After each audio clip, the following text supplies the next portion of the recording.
بالکل original pure سچا خواب دیکھیں، آدمی جتنا ایماندار ہوگا، جتنا سچا ہوگا، روح جتنی اس کی بات ہوگی، تو اس خواب میں سچائی کا اثر اتنا ہی زیادہ ہوگا۔ اگر ایمانداری نہیں ہے، دیانتداری نہیں ہے، تب بھی سچا خواب آدمی کو نظر آتا ہے، لیکن بعض چیزیں اس میں دوسری شامل ہو جاتی ہیں۔ گزشتہ اس سلسلے میں بہت تفصیلی بات ہوئی تھی، دوسری چیزیں اس میں شامل ہو جاتی ہیں۔ تو یہ ایمانداری، دیانت، تقویٰ، طہارت، دل کی صفائی، روح کی پاکیزگی جتنی زیادہ ہو، اسی لحاظ سے پیغمبر سے نسبت اس کی زیادہ ہوتی چلی جائے گی، اور خواب میں سچائی بھی اتنی ہی زیادہ پائی جائے گی۔ تو اس لحاظ سے مختلف الفاظ آپ نے ارشاد فرمایا کہ 40 یا 46 یا 49 یا 50 کا حصہ۔ بہرحال یہ خواب کے سلسلے میں کچھ باتیں تھیں جو ذکر کی۔ جب یہ خواب حضرت یوسف علیہ السلام نے اپنے والد محترم سے بیان کر دیا، تو اس کے جواب میں ان کے والد نے یوں کہا اپنے بیٹے سے کہ اپنا یہ خواب اپنے بھائیوں سے مت بیان کر، اور وجہ صاحب نے بیان کر دی کہ یہ خواب تیری عظمت کی طرف اشارہ کرتا ہے، کوئی بڑا انعام تجھ کو دیا جائے گا، بڑائی تجھ کو دی جائے گی، بڑی فضیلت دی جائے گی۔ اور بہت سی مرتبہ ایسا ہوتا ہے کہ کسی کی فضیلت یا کسی کی بڑائی ہم سے برداشت نہیں ہوتی ہے، کسی کو رتبہ، عہدہ، مرتبہ، مقام، شہرت، عزت، دولت، تندرستی، جوانی، طاقت، یہ چیزیں ملتی ہیں، تو بہت سی مرتبہ کسی کو ملی ہوئی چیزیں خواہ بخواہ بلا وجہ ہمارے لیے تکلیف کا ذریعہ بن جاتی ہیں، اور یہ تو ایک ہی خاندان کے فرد ہے اور بھائی کے سودے ہیں۔ تو حضرت یعقوب نے کہا کہ ہو سکتا ہے کہ ان کو یہ اچھا نہ لگے، اچھا اس کی بڑائی ہم پر ہوگی، یہ سوچ کر تیرے بارے میں کوئی نقصان پہنچانے کی پلاننگ کرنے لگے، منصوبہ بنانے لگے۔ تو بہتر یہ ہے کہ تو یہ خواب کسی کو مت بیان کر، کیونکہ شیطان انسان کا دشمن ہے، وہ کسی بھی بہانے سے کہیں کسی کو بھی کسی کے خلاف لا کر کھڑا کرتا ہے۔ بدگمانیاں پیدا کرنا شیطان کسی کو زبردستی برائی نہیں کرواتا، وہ خالی وسوسہ ڈال کر ہٹ جاتا ہے، پھر آگے کی وہ خالی جو ہے وہ شوشہ چھوڑتا ہے، باقی پوری عمارت ہم تیار کرتے ہیں۔ اگر کسی کے بارے میں ذرا خیال آ گیا تو پھر آگے کی پتہ نہیں کہاں سے کڑیاں ہم ملا لیتے ہیں، ایسا ہوتا ہے۔ وہ کتابوں میں ایک واقعہ لکھا ہے کہ ایک مرتبہ کسی کو شیطان مل گیا راستے میں، اس نے شیطان کا گربان پکڑ لیا اور کہا کہ کمبخت تو ہم انسانوں کو آپس میں لڑاتا ہے، نفرتیں ڈالتا ہے اور آپس میں دشمنیاں پیدا کروا کر جنگ و جدال کے اس کی آگ میں جھونک دیتا ہے۔ تو شیطان نے کہا کہ یہ میرا کام ہے ہی نہیں، یہ تو ہی کرواتا ہے، میرا علاوہ کون کروا سکتا ہے جھگڑے ہمارے درمیان۔ شیطان نے کہا کہ میرا کام یہ نہیں ہے، میرا کام خالی حلوہ ڈالنا ہے بس۔ اس نے کہا کہ حلوہ ڈالنا یہ سمجھ میں نہیں آیا، پچھل میں دکھاتا ہوں۔ تو اس کو لے کر ایک مٹھائی کی دکان پر گیا، مٹھائی کی دکان پر پہلے سے گراہک خریدار کھڑا ہوا تھا مٹھائی خریدنے کے لیے، وہ اپنے ساتھ کتا لے کر آیا تھا، اس کا بنا ہوا کتا تھا۔ وہ شیطان انسانی شکل میں گیا اور حلوے کی پلیٹ میں سے پراغ میں سے اس نے وہ حلوہ اٹھا کر دیوار پر ایسے زور سے مارا تو وہ حلوہ جا کر دیوار پر چپک گیا۔ جیسے ہی چپکا تو اوپر چپکلی تھی، اس نے دیکھا کہ کوئی کیڑا ویڑا آیا ہے تو وہ فوراً نیچے کھانے کے لیے اتری۔ چپکلی جیسے اتری ہے تو وہ دکاندار کی بلی کہیں کونے میں بیٹھی ہوئی تھی، چپکلی کو دیکھ کر وہ فوراً جو ہے اس کی طرف لپکی۔ اب بلی کو دیکھا کتے نے تو کتا فوراً دکان میں داخل ہوا، بلی کو زخمی کر دیا۔ اب دکاندار میں وہ غصہ آیا تو اس نے لاٹھی اٹھائی اور کتے کے سر پر دے ماری، کتا لہوہام ہو گیا۔ اب کتے کے مالک کو غصہ آیا، اس نے دکاندار کا گربان پکڑ لیا، اس نے اپنے آدمی کو بلایا، وہ دکان مٹھائی کی دکان جنگ و جدال کا میدان بن گیا۔ پھر بعد میں شیطان نے کہا بس میرا کام حلوہ ڈالنا ہے، باقی اور میں کچھ نہیں کرتا۔ تو شیطان کہیں نہ کہیں سے وسوسے ڈال دیتا ہے۔ بدگمانی ایسی چیز ہے کہ جو پھر انسان کو کہیں سے کہیں لے جائے۔ اس میں اچھا گمان کسی کے بارے میں کہ انسان کو بہت اونچے مقام پر پہنچا دیتا ہے، اور ذرا سی بدگمانی انسان کو کہیں نہ کہیں ہلاک کر دیتی ہے، اور بہت سی مرتبہ اس کے پیچھے کوئی حقیقت بھی نہیں ہوتی۔ ایک واقعہ پڑا تھا، بہت پیارا واقعہ کہ ایک مرتبہ ایک بچہ، اس کے ہاتھ میں 2 سیب تھے۔ اس کے ابا نے کہا بیٹا مجھے دے، چھوٹا بچہ تھا، 7-8 سال کا ہو۔ جیسے ہی ابا نے مانگا تو اس نے فوراً بچکا بھر لیا، ایک سیب کو دوسرے سے۔ ابا کو بڑا غصہ ہے، تو میں نے اس کے بعد سے مانگا، اس نے کھانا شروع کر دیا، یہ کیسا بیٹا ہے۔ جب دوسرا سیب اس نے اپنا اس کو تھوڑا سا کھایا، اس کے بعد ابا سے کہا کہ ابا یہ لو، یہ زیادہ میٹھا ہے۔ اب وہ سیب کا جو بچکا بھرا ہے وہ اس نے اس لیے کہ میٹھا کون سا ہے وہ اپنے ابا کو دو اس کے لیے، لیکن ابا کو خیال کیا گزرا ہے کہ یہ میں نے مانگا تو کھانا شروع کر دیا۔ یہ بدگمانی ایسی چیز ہوتی ہے کہ جو انسان کو کہیں سے کہیں پہنچا دیتی ہے۔ حضرت یوسف نے کہا کہ اپنا خواب ابھی اس کو چھپا کر رکھو، کسی جب وقت آئے گا تو وہ ظاہر ہو جائے گی، کسی کو بیان مت کرنا۔ نبی کریم صلی اللہ علیہ وسلم نے بڑی پیاری بات ارشاد فرمائی، آپ نے فرمایا کہ اپنے مقصد میں کامیابی حاصل کرو اپنی باتوں کو راز میں رکھ کر، اپنے مقصد میں کامیابی حاصل کرو اپنی باتوں کو راز میں رکھ کر، کیونکہ اللہ تعالیٰ کسی کو نعمت عطا فرماتے ہیں تو بہت سی مرتبہ اس سے حسد کرنے والے بھی پیدا ہو جاتے ہیں۔ یہ حضور کا ارشاد ہے، آپ نے فرمایا، اس کا ترجمہ میں نے کیا۔ حضرت یعقوب بھی اپنے بیٹے کو یہی مشورہ دے رہے کہ ایسا نہیں۔ ایک دوسری بات علماء نے اس آیت سے یہ نکالی ہے کہ غیبت کرنا، کسی کی برائی کرنا، یہ اچھی چیز نہیں،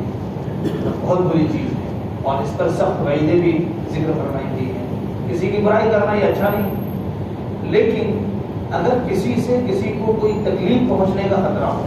کہ وہ اس کے بارے میں غلط پلاننگ بنا رہا ہے، منصوبہ بنا رہا ہے نقصان پہنچانے کے لیے، یہ بیچارہ بے قصور ایسے ہی مر جائے گا، تو جو تکلیف پہنچانے کا مشورہ کر رہا ہے، کسی کو معلوم ہو گیا اس سلسلے میں، تو وہ اس کو بتا دے، اس میں کوئی برائی کی بات نہیں ہے، یہ غیبت میں شامل نہیں ہے، یہ برائی کرنے میں شامل نہیں ہے۔ حضرت یوسف نے اپنی اولاد کے بارے میں بتایا کہ نہیں، ان کے بھائیوں کو مت بیان کرنا، ہو سکتا ہے کہ وہ تجھے نقصان پہنچائے، اس کو چھپا کر رکھنا، اس کو راز رکھنا،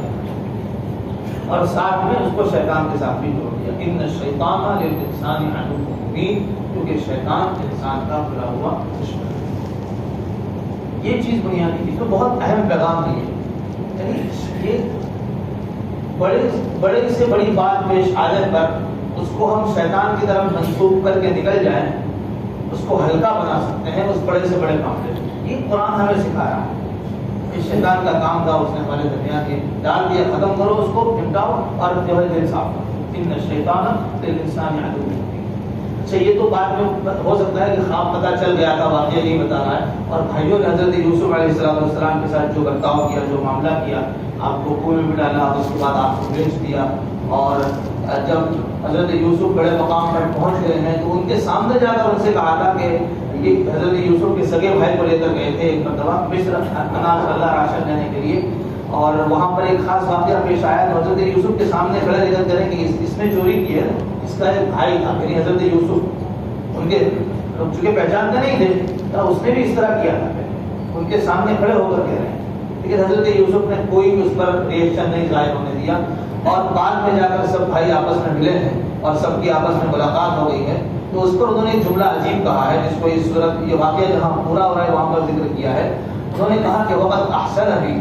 اذ اخرجنی من السجن وجاء بكم من البدر من بعد ان نزغ الشیطان بینی وبین اخوتی، کہ اللہ نے میرے ساتھ بڑا اچھا معاملہ کیا، جب مجھ کو جیل سے نکالا، تم سب کو دیہات سے یہاں پہنچا دیا، حالانکہ شیطان نے میرے درمیان، میرے بھائیوں کے درمیان دشمنی پیدا کروا دی، کہ آخر میں بھی الزام کس پر ڈال دیا؟ شیطان پر ڈال دیا۔ تو یہ آپس کی دشمنیاں کم کرنے کے لیے، دل میں جو ایک دوسرے کے بارے میں بدگمانیاں ہو جاتی ہیں، اس کو ختم کرنے کا بہترین نسخہ جو قرآن نے دیا ہے۔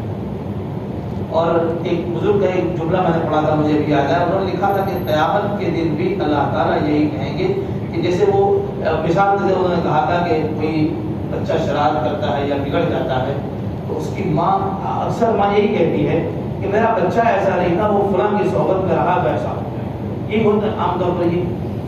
اللہ تعالیٰ بھی بندوں کی بخشش کے لیے، میرے بندے ایسے نہیں تھے، وہ شیطان میں رہتا تھا، یہ کہہ کر بہت سو کو اللہ تعالیٰ معاف فرماتا ہے۔ ان الشیطان للانسان عدو مبین، اور آخر میں جو حضرت یوسف علیہ السلام کے جو جملے ہیں، وہ جملے ہمیں بہت بڑا پیغام دے رہے ہیں، بہت سبق اس کے اندر ہے، کیونکہ میں نے جو تلاوت کرتے ہوئے جہاں رکا ہوں وہاں پر اللہ تعالیٰ یہ فرماتے ہیں کہ حضرت یوسف میں اور ان کے بھائیوں میں آیات للسائلین، جن کو کچھ جاننا ہے، سیکھنا ہے، معلوم کرنا ہے، پوچھنا ہے، سوال کرنا ہے، ان کے لیے بڑے سبق موجود ہیں، یعنی سیکھنے والوں کے لیے بہت ساری چیزیں اس واقعے کے اندر موجود ہیں۔ تو یہ خواب کے بارے میں ہوا۔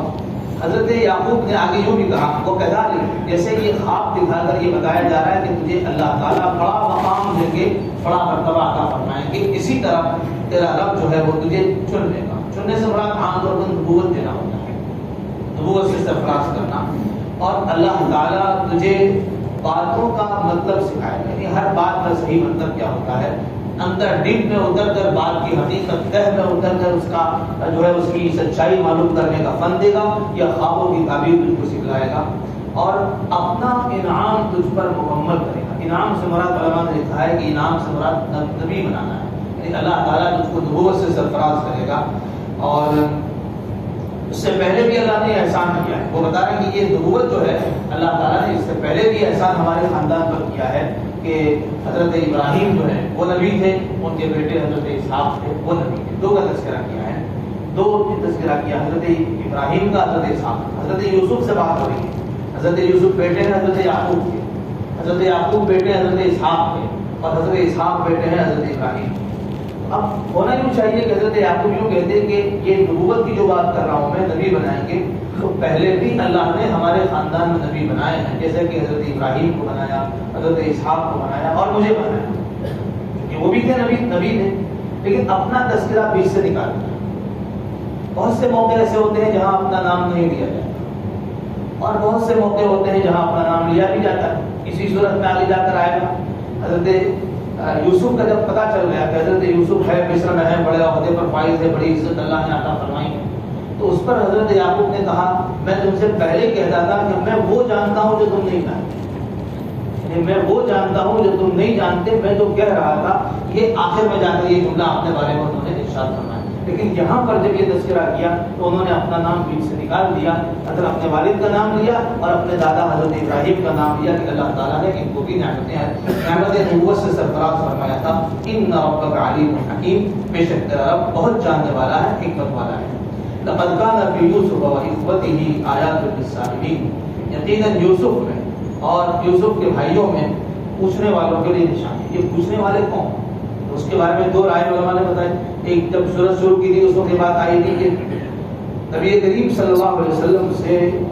یہ سوال پوچھوایا گیا تھا یہود کی طرف سے، یعنی ان کے سامنے جب مشرکین نے جا کر کہا کہ وہ نبی ہونے کا دعویٰ کرتے ہیں تو کہا کہ نبوت میں اگر سچے ہیں تو ان سے جا کر پوچھو، یہ سوال کرو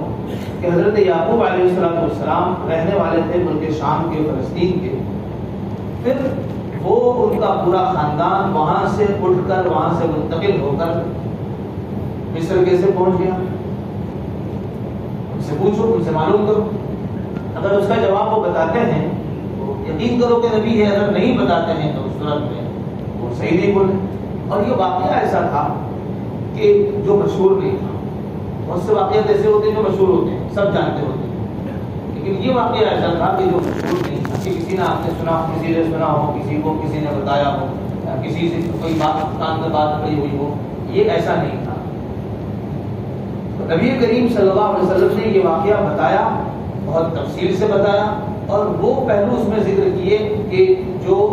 یہود بھی نہیں جانتے،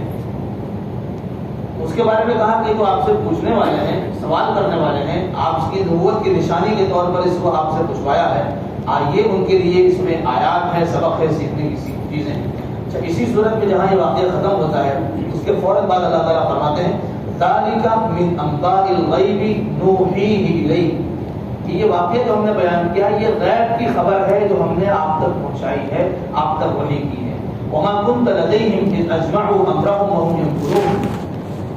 جب وہ لوگ آپس میں مشورہ کر رہے تھے اور اپنی چالیں چل رہے تھے اس وقت آپ ان کے پاس نہیں تھے، یعنی آپ نے دیکھا نہیں ہے، آپ نے سنا نہیں ہے، آپ کو معلوم نہیں ہے، لیکن ہم نے وحی کے ذریعے، اب وحی کے ذریعے بتایا ہے، اس کا مطلب کیا ہوا کہ آپ اللہ کے نبی ہیں، اللہ کے پیغمبر ہیں، بلکہ یہ واقعہ آپ کی نبوت کی پیغمبری کی نشانی کے طور پر اس کو ذکر فرمایا گیا ہے۔ سبحان اللہ۔